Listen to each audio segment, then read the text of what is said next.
अस्मत्परमगुरुभ्यो नमः। अस्मत्सर्वगुरुभ्यो नमः। श्रीमते रामानुजाय नमः। श्रीशैलेशदया पात्रं धीभक्त्यादिगुणार्णवं यतीन्द्रप्रवणं वन्दे रम्यजामातरं मुनिं। लक्ष्मीनाथसमारम्भां नाथयामुनमध्यमाम् अस्मदाचार्यपर्यन्तां वन्दे गुरुपरम्पराम्। कौडिन्यानयरत्नभूतममलं रङ्गार्यसेवारतं वन्द्यं वैष्णवं सपन्मविवने सूर्यं नमं पावनं।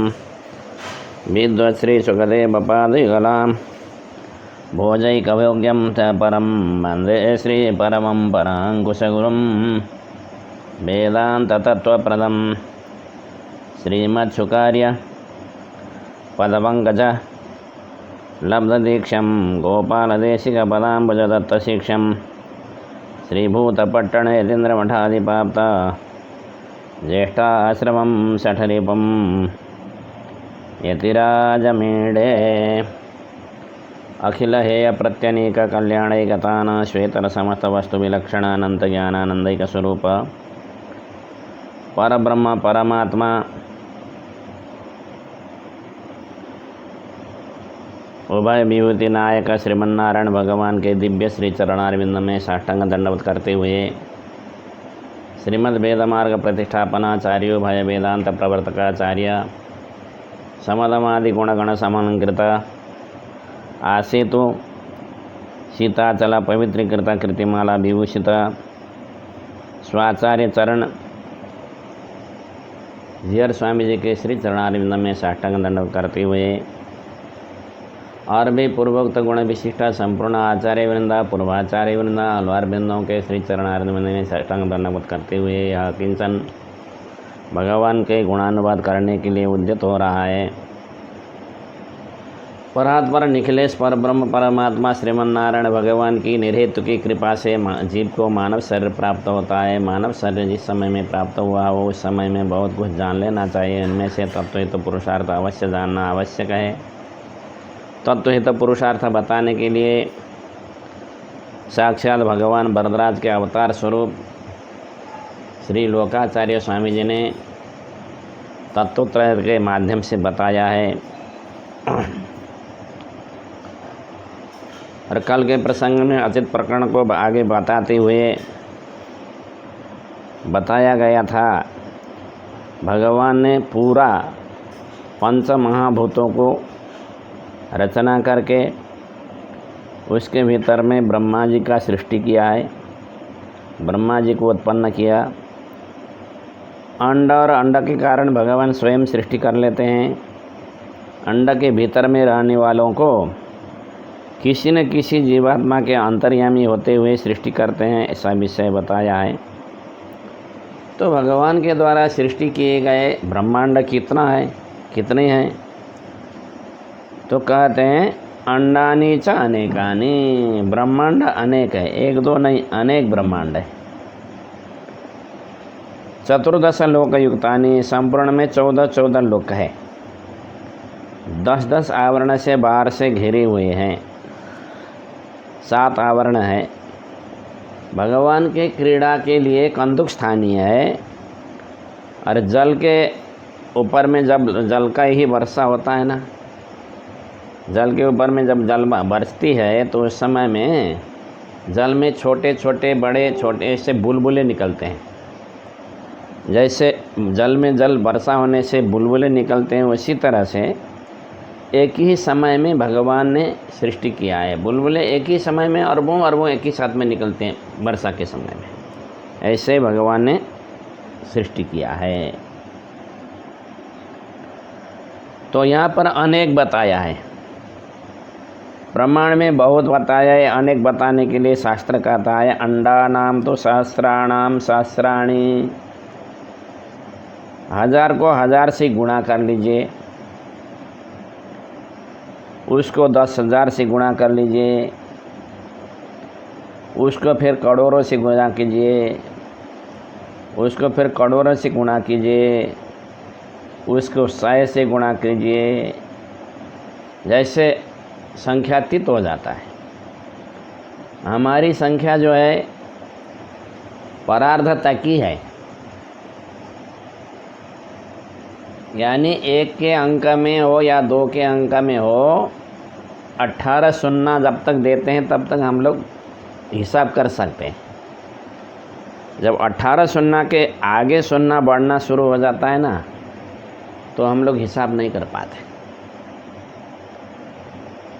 एकम 10 शतं चैव सहस्रमयुतं तथा लक्षं च न्यूतं चैव कोटिरर्बुदमेव च वृंदम खर्वो निखर्वश्च शंख पद्मश्च सागर अंत्यम मध्यम परार्धं च 10 वृद्ध यथाक्रमात्। इस हिसाब से 1, 10, 100, 1000, 10,000, लाख, 10 लाख, करोड़, 10 करोड़, अरब, ऐसे करते करते हम लोग परार्ध तक पहुँचेंगे। परार्ध के ऊपर में हिसाब नहीं है। तो यहाँ तो कितने हुए उसका कोई सीमाना ही नहीं है। 1000 को 1000 से गुणा किया तो 10 लाख हो जाता है, और उसको 10,000 से गुणा किया तो उसमें 3 शून्य और बढ़ गए।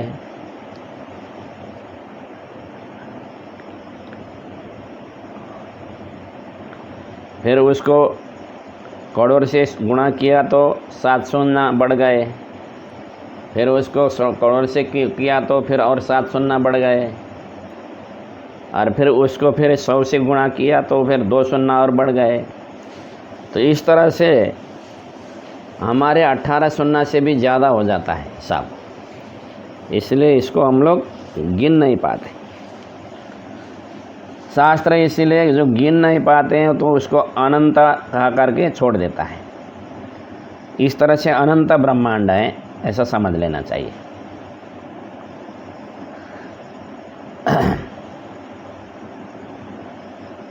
और पृथ्वी से नीचे 10-10 हजार योजन के अंतराल में 7 लोग कहे गए हैं, जिनको अतल, बीतल, नीतल, गवस्तिमत, महान, सुतल, जाकर के पाताल, ऐसे 7 पाताल नीचे हैं।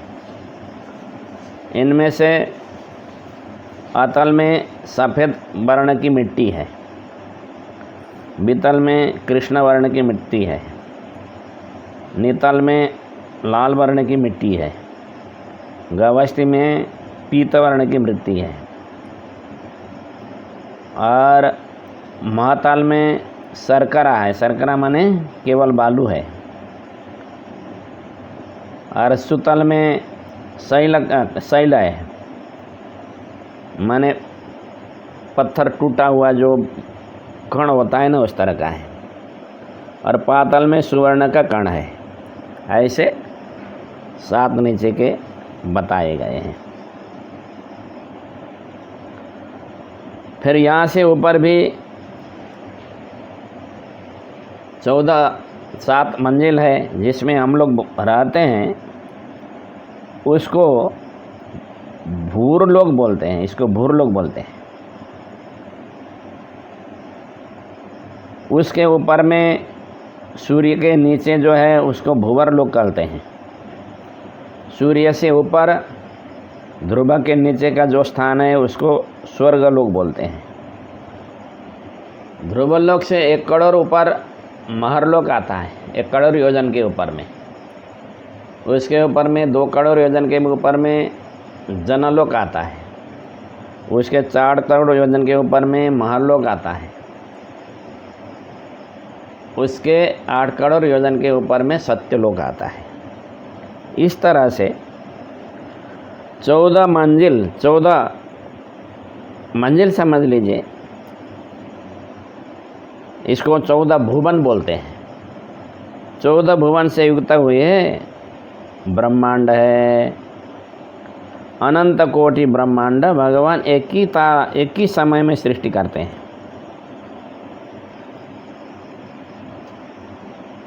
और सत्यलोक में जाकर के वहाँ पर कोई ब्रह्मा जी के लोग मिलते हैं, कोई शंकर जी के लोग मिलते हैं, कोई भगवान विष्णु के लोग मिलते हैं। तेषामेषां केचन ब्रह्मलोकः रुद्रास्यान्ये सन्ति तत्रैव लोकः विष्णोरन्ये सन्ति लोका विशालः तां तान् लोकान् तानुपास्यन् व्रजन्ति। सत्यलोक में कोई ब्रह्मा जी के लोक है, ब्रह्मा जी की उपासना करने वाले उस स्थान में जाते हैं ब्रह्मलोक में। अरे शंकर जी के रुद्रलोक है, शंकर जी के उपासक रुद्रलोक में चले जाते हैं। और भगवान विष्णु के भी लोक है, भगवान के उपासक उस लोक में जाते हैं। इस तरह से सत्यलोक तक का बताया है। सूर्यांड मध्य और सूर्यांड गोल और मध्य कोट्यस्यु पंचविंशति ऐसा बताया है। सूर्य मंडल और अंड गोलक के बीच में 25 करोड़ का अंतराल है। यानी सूर्य जो है ना, इस ब्रह्मांड के पूरा बीच में रहते हैं। 50 करोड़ योजन का ब्रह्मांड बताया गया है। सूर्य मंडल में 25 करोड़ योजन चारों बगल है, ऊपर भी 25 करोड़, नीचे भी, और बीच में आता है सूर्यमंडल। और इस ब्रह्मांड के बाहर में जैसे नारियल का फल में बाहर नारियल के फल को सुरक्षित करने के लिए ठोस पदार्थ काट रहता है ना, उसी तरह से पूरे ब्रह्मांड को सुरक्षा देने के लिए भगवान ने एक ठोस पदार्थ को बनाया है, जिसको अंडकटाह बोलते हैं। अंडकटाह इस ब्रह्मांड के चारों बगल में, ऊपर में भी है, नीचे में भी है, अगल में भी है, बगल में भी है, चारों तरफ इसको घेर करके नारियल के फल को नारियल का काट जिस तरह से घेर करके बैठता है, उसी तरह से अंडकटाह रहता है। ब्रह्मांड का आकार कैथ के फल के आकार को जैसा होता है ऐसे ही बताया है। कैथ नाम का एक बेर होता है, उसी तरह के आकार का होता है। और ब्रह्मांड के भीतर भीतर का जो हिस्सा है 50 करोड़ का है वो। और पृथ्वी का मान भी 50 करोड़ का ही बताया गया है। एक अंडकटाह के छोर से दूसरे अंडाकाटा के छोर में पहुंचने के लिए 50 करोड़ होता है। पृथ्वी इस तरह से अंडाकाटा से भीतर भीतर पृथ्वी होने के कारण इसका मान 50 करोड़ बताया है। इसके भीतर में द्वीप है, अवधि समुद्र भी रहते हैं, बड़े बड़े पर्वत भी रहते हैं।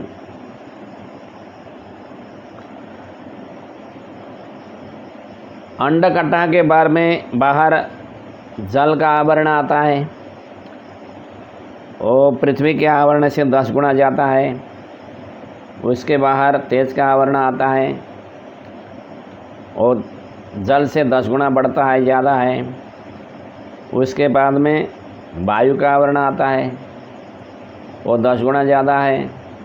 आकाश का आवरण आता है, वो 10 गुना ज़्यादा है। अहंकार का आवरण आता है, वो 10 गुना ज़्यादा है आकाश से। अहंकार से बाद में महातत्व का आवरण आता है, वो अहंकार से 10 गुना ज़्यादा है। और उसके बाद में प्रकृति का आवरण है। इस तरह से 7 आवरण के द्वारा घेरे गए, उसके भीतर में रखे हुए, लपेट करके बैठे हुए आवरण है ब्रह्मांड को।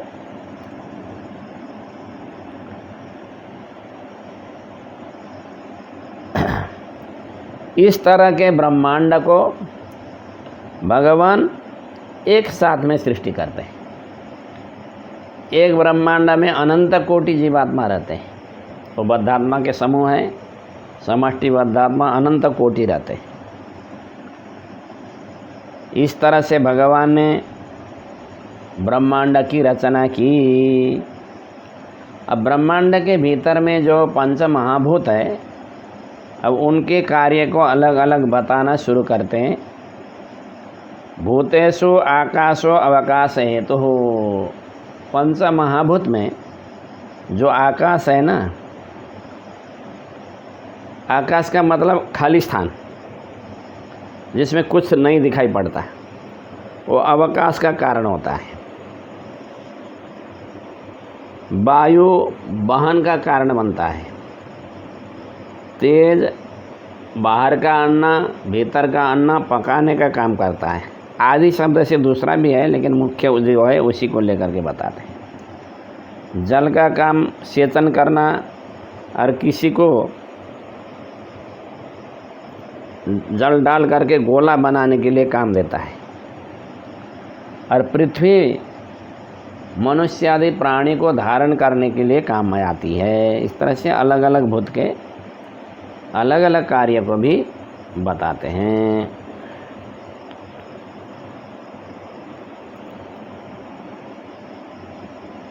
हमारे जो शरीर में आकाश है,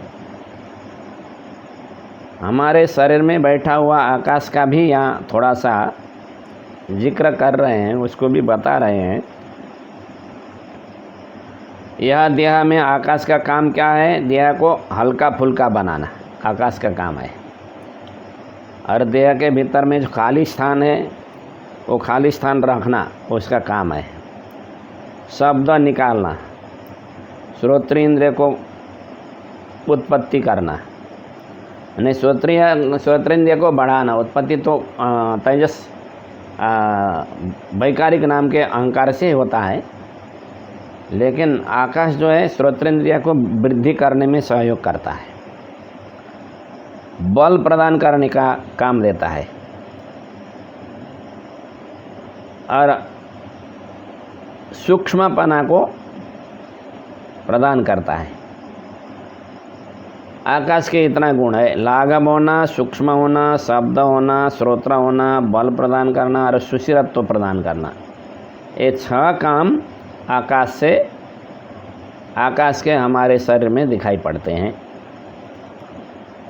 वायु से स्पर्शेंद्रिय का वृद्धि, पातला होना, स्पर्श करना, एक ही स्थान में जमा करना, उसको वहन करके लेकर के कहीं जाना इत्यादि वायु का काम होता है। अग्नि का काम हमारे शरीर में गर्मपना होना, प्रकाश करना, रूपेंद्रिय बन करके रूपेंद्रिय से काम करना, संताप प्रदान करना, सूक्ष्मता तीक्ष्णता देना और खाया हुआ अन्न को पचाना इत्यादि तेज के काम हमारे शरीर में दिखाई पड़ते हैं। जल का काम शीतल होना, चिकनापना होना, रसनेंद्रिय को बढ़ाना, प्रसन्नता दिलाना, कोमलपना होना और किसी को गोला बनाने के लिए काम देना और भिगाना, ये पानी का काम है। जल का काम हमारे शरीर में इस तरह से होता है। गंध गुण होना, घ्राणेंद्रिय की वृद्धि करना, भारीपना होना, धारण करना, मूर्तिमत्व माने किसी को काठिन्य होना, सहनशीलता होना इत्यादि जो है पृथ्वी के गुण माने गए हैं। इस तरह से बाहर ब्रह्मांड सृष्टि के लिए तो पंच महाभूत काम में आए ही आए। शरीर निर्माण के लिए भी इस तरह से काम में आते हैं और शरीर में ऐसे ऐसे काम ये पंच महाभूत करते हैं, ऐसा तत्वज्ञानी महात्मा बताते हैं। अब इंद्रियों का काम को भी अलग अलग बताने जा रहे हैं। श्रोत्रादि ज्ञानेन्द्रियाणाम पंचानाम शब्दादि विषय पंचक ग्रहणम कृत्यम। श्रोत्र स्पर्श रूप रस गंध, ये जो 5 इंद्रियां हैं, ये 5 इंद्रियों का अलग अलग काम है। श्रोत्रेंद्रिय का काम शब्द को ग्रहण करना, सुनना। कोई कुछ कह रहा है तो उसको सुनना श्रोत्रेंद्रिय का काम है।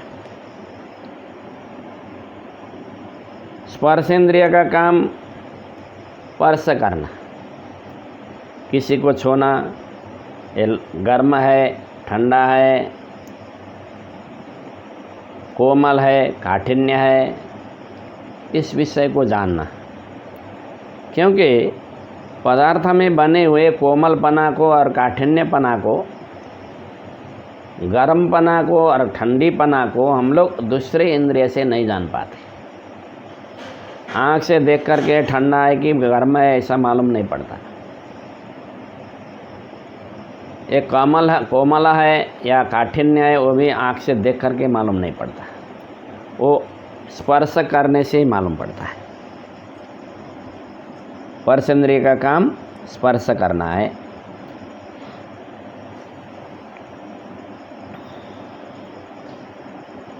और चक्षु इंद्रिय का काम क्या है? रूप को देखना,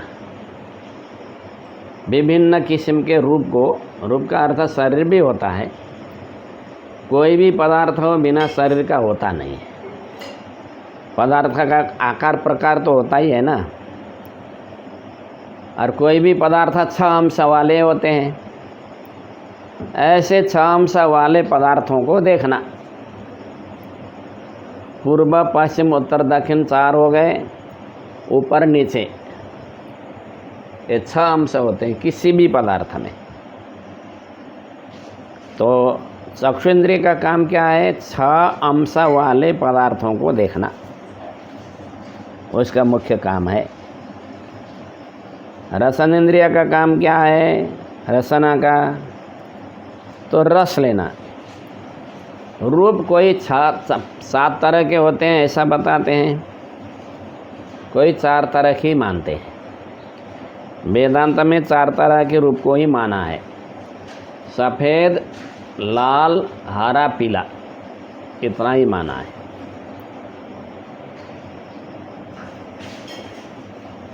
और इनको मिश्रण करने से विभिन्न तरह के रंग बन जाता है। लाल हरा मिला दीजिए, दूसरा हो जाता है। लाल पीला मिला दीजिए, दूसरा हो जाता है। लाल सफ़ेद मिला दीजिए, दूसरा हो जाता है। सफ़ेद हरा मिला दीजिए, दूसरा हो जाता है। सफ़ेद लाल मिला दीजिए, दूसरा ही हो जाता है। इस तरह से एक में दूसरा मिलाने से दूसरा तरह का रूप बन जाता है। ऐसे रूप बहुत होते हैं, लेकिन मुख्य 4 ही होते हैं, ऐसा वेदांत सिद्धांत का कहना है।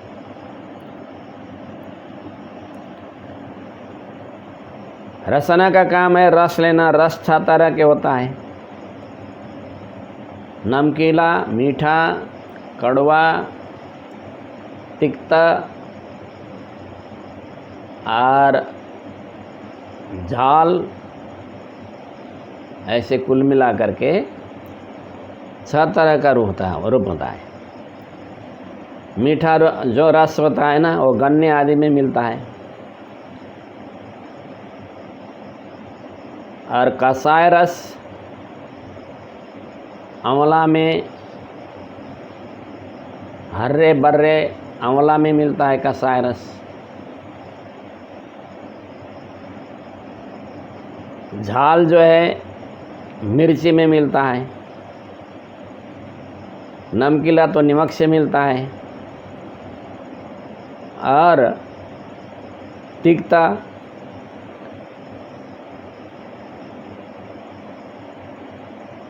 नीम पत्ती, गिलोय, चिरायता इत्यादि से तिक्ता रस मिलता है। और खट्टा रस मिलता है नींबू आदि से। इस तरह के 6 तरह के रस होता है, उसको ग्रहण करने वाली रसनेंद्रिय कहलाती है। रसनेंद्रिय के द्वारा 6 तरह के रस को ग्रहण किया जाता है। और घ्राणेंद्रिय से 2 तरह का गंध होता है, एक सुरभि, एक दुर्गंध। अब सुरभि के भी भेद अनेक है, दुर्गंध की भी भेद अनेक है, लेकिन मूल कुल मिला करके 2 ही तरह के माना गया है गंध को। एक सुगंध है, एक दुर्गंध है, बस। असुगंध की भी उसमें अवान्तर भेद बहुत है, दुर्गंध के भी अवान्तर भेद बहुत है।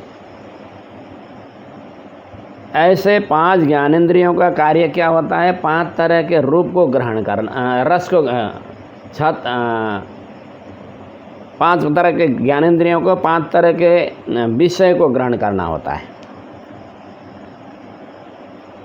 और वाणी आदि जो 5 कर्मेंद्रिय हैं उसका काम क्या है तो बताते हैं।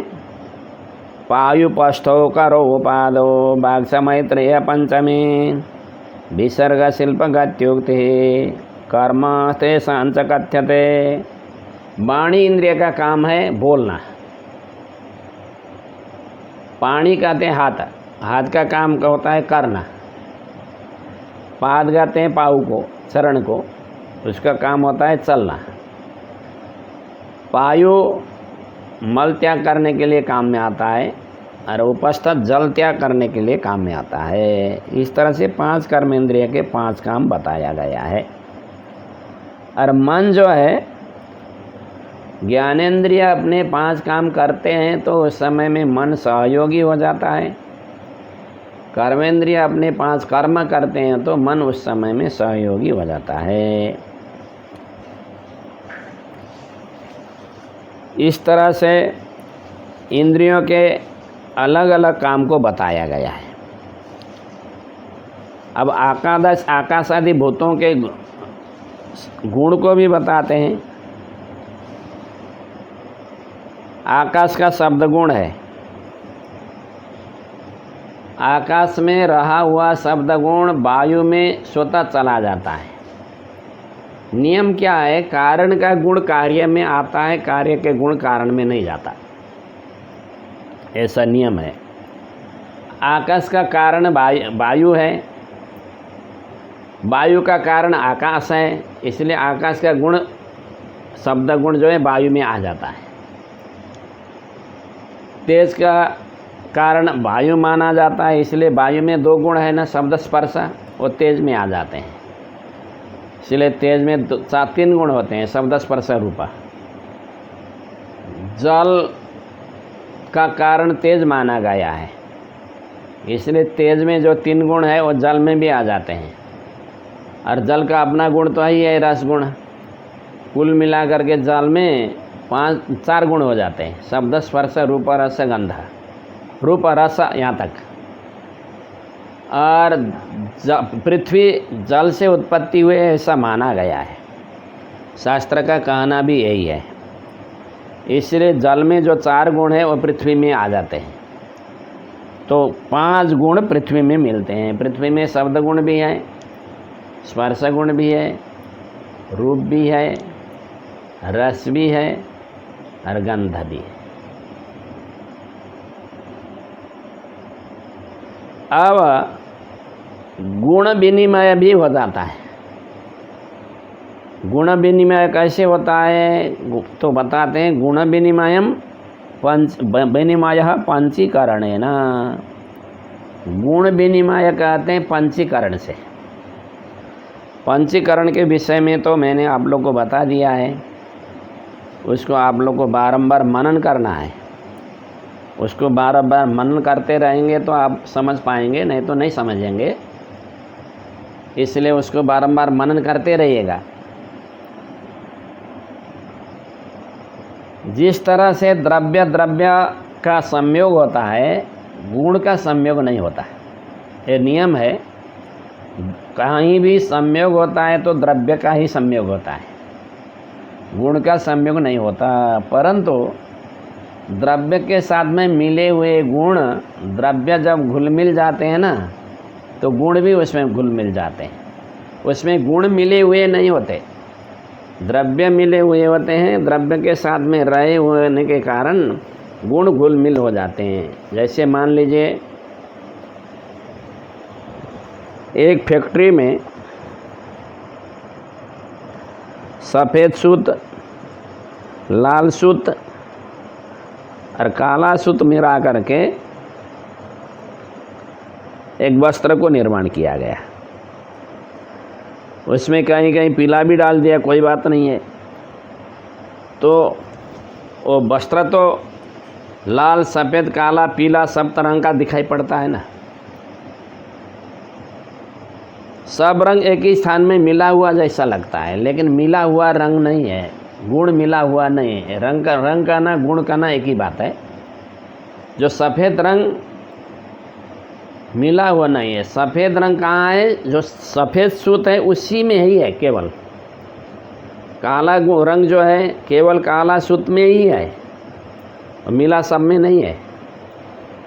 और लाल सूत केवल लाल रंग जो है केवल लाल सूत में ही है, और पीला रंग केवल पीला सूत में ही है। परंतु सूत मिल जाने से गुण भी मिला हुआ ही जैसा मालूम पड़ता है, परंतु गुण मिलता नहीं है। उसको अलग अलग सूत को निकाल दीजिए तो वहाँ पर अलग अलग अपने अपने धर्मी में आ जाता है वो गुण, और कपड़ा में कुछ नहीं रहता, कपड़ा ही नहीं रहेगा। फिर उसको मिला करके बनाया हुआ कपड़ा है ना। इसी तरह से दूसरा दृष्टांत से समझ लीजिए, जैसे पानी में कोई रंग डाल देंगे आप, लाल रंग डाल देंगे तो लाल हो जाएगा पानी, लेकिन पानी में वो लाल रंग घुला हुआ नहीं है। पानी में वो लाल रंग का जो द्रव्य है ना, पदार्थ, वो घुलता है। इसलिए सफ़ेद पानी लाल दिखाई पड़ने लगता है, क्योंकि लाल जो द्रव्य है, रंग, वो तो द्रव्य है, वो घुल जाता है। वो घुलने से गुण भी उसमें घुला हुआ दिखाई पड़ता है। उससे द्रव्य को अलग कर दीजिए, पानी सफ़ेद का सफ़ेद ही रहेगा, गुण कभी मिलते नहीं है। इसलिए गुण विनिमय पंचीकरण का मतलब है द्रव्य को पंचीकरण करने से गुण भी पंचीकरण हो जाते हैं, ऐसा समझना चाहिए।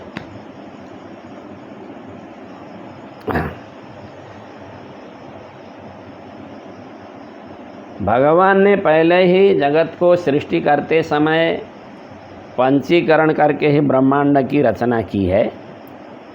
इसलिए सब भूत में सब भूत विद्यमान है। आकाश में वायु भी है, तेज भी है, जल भी है, पृथ्वी भी है। वायु में आकाश भी है, तेज भी है, जल भी है, पृथ्वी भी है। तेज में आकाश भी है, वायु भी है, जल भी है, पृथ्वी भी है। जल में आकाश भी है, वायु भी है, तेज भी है, पृथ्वी भी है। पृथ्वी में आकाश, वायु, तेज, जल सब है। इस तरह से सब भूत में सब भूत मिले हुए होने के कारण सब में सब है। आकाश में भी पृथ्वी का अंश आपको मिलेगा, जल में भी पृथ्वी का अंश मिलेगा आपको, तेज में भी पृथ्वी का अंश मिलेगा, वायु में भी पृथ्वी का अंश मिलेगा। सूक्ष्म होते हुए भी मिला हुआ तो है उसमें, हम लोग नहीं देख पाते हैं। दूसरा बात है, आकाशे नैल प्रतीतिरपि तेनैव। आकाश सबसे सूक्ष्म है। आकाश से वायु स्थूल है, वायु से तेज स्थूल है, तेज से जल स्थूल है, जल से पृथ्वी स्थूल है। अर्थात आकाश के परमाणु से वायु के परमाणु बड़े हैं, वायु के परमाणु से तेज के परमाणु बड़े हैं, उससे जल के परमाणु बड़े हैं, उससे पृथ्वी के परमाणु बड़े हैं।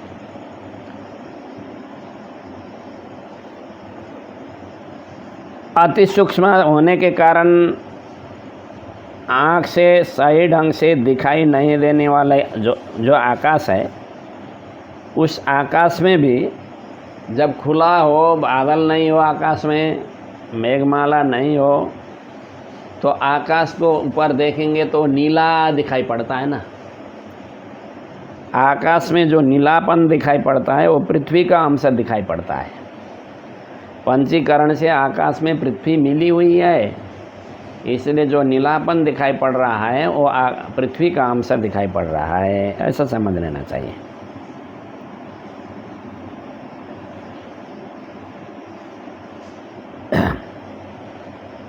और वायु में भी इसी तरह से समझ लीजिए। यदग्नेरोहितं रूपं तेजसस्तद्रूपं यत् शुक्लं तदपां यत् कृष्णं तदन्नस्य। ऐसा तेज में भी बताया है। तेज में जो लाल रूप दिखाई पड़ता है, जैसे आप अग्नि चेता रहे हैं, अग्नि जला रहे हैं, अग्नि जलाते समय अग्नि में 3 रूप दिखाई पड़ता है। अग्नि में लाल रूप भी दिखाई पड़ता है, सफ़ेद रूप भी दिखाई पड़ता है, और काला रूप भी दिखाई पड़ता है। उसमें जो लाल रूप दिखाई पड़ता है वो अग्नि का रूप है, और उसमें जो सफ़ेद रूप दिखाई पड़ता है ना, वो जल का रूप है, और उसमें जो काला रूप दिखाई पड़ता है वो पृथ्वी का है। इस तरह से अग्नि में स्त्री रूप है, और त्रिरूप है तो पंचरूप भी है ना। ये तो त्रिविधकरण का प्रसंग है, इसलिए यहाँ पर त्रिरूप बताया है। पंचीकरण का जहाँ प्रसंग हो तो वहाँ तो 5 रूप वाला ही हो जाएगा ना। जल में अग्नि भी है और पृथ्वी भी है, जल भी है। इतना जल का अंश ज़्यादा है, पृथ्वी का अंश कम है, और तेज का अंश कम है, इतना ही है। कभी कभी आपत्ति के समय में हवन करते समय अग्नि का प्रज्वलित करना संभव नहीं हुआ तो जल में हवन करने का विधान है। आप लोग श्राद्ध करते होंगे, श्राद्ध करते समय श्राद्ध में हवन करने का विधान है। उसमें 2-3 आहुतियाँ दी जाती है। अग्नये कव्यवाहनाय स्वाहा, सोमाय पितृमते स्वाहा, ऐसे मंत्र पढ़ते हुए उसको अग्नोकरण करते हैं, और वहाँ पर जल में थोड़ा सा एक डुब्बे पर जल रखते हैं, और जल में आहुति देने वाला जो पदार्थ है उसमें हवन कर देते हैं, डाल देते हैं। अग्नि में भी जल का अंश है, इसलिए ये संभव है। जल में भी अग्नि का अंश है, इसलिए संभव है। अब पृथ्वी में तो सब दिखाई पड़ते ही हैं। इस तरह से पंचीकरण करने के कारण आकाश में जो नीला है, आकाश ऐसा दिखाई देता है, वो पंचीकरण से हो रहा है। यद अग्नेरोहितं रूपम तेजसस्तद्रूपम यत् शुक्लम तदपाम यत् कृष्णम तदन्नस्य एतद अग्नौ त्रिरूपत्वम यथा आदर्शनम। इस तरह से सब महाभूत में सब महाभूत मिले हुए होने के कारण सब महाभूत में दिखाई पड़ते हैं समय समय में। यदग्नेरोहितं रूपम तेजस्तदपामपि रूपम शुक्लम पृथिव्यास त्यग्नेरेव त्रिरूपता श्रुत्यैव दर्शिता तस्मात् सर्वे सर्वत्र संगतः। ये श्रुति ने ही बताया है, वेद ने ही बताया है, इसलिए सब सर्वत्र संगत हो जाते हैं। इस तरह से अचित तत्व को आगे बढ़ाते हुए आगे बढ़ रहे हैं हम लोग। पूर्व तन्मात्रा सहित रेव उत्तरोत्तर तन्मात्रे स्वगुणोत्पादकत्वात् गुणाधिक्यम जायते इत्यपि वदन्ति। पहले वाला तन्मात्रा से दूसरे वाला तन्मात्रा सृष्टि करते समय पहले वाला तन्मात्रा के सहयोग से ही दूसरा तन्मात्रा कुछ कर सकता है, कुछ कर पाता है। इस तरह से उत्तर तन्मात्रा के सृष्टि होते जाते हैं, तो उसमें प्रत्येक सहयोग देने वाले हो जाते हैं। ऐसा होने से गुणाधिक्य होता है, ऐसा बताते, जिस विषय को मैंने आप लोग के सन्निधि में बताया। मिश्र सत्व क्या है? तो मिश्र सत्व को प्रकृति बोलते हैं, माया बोलते हैं, अविद्या बोलते हैं। ऐसा बताते हुए यहाँ तक आकर के मिश्र सत्व को बताया गया।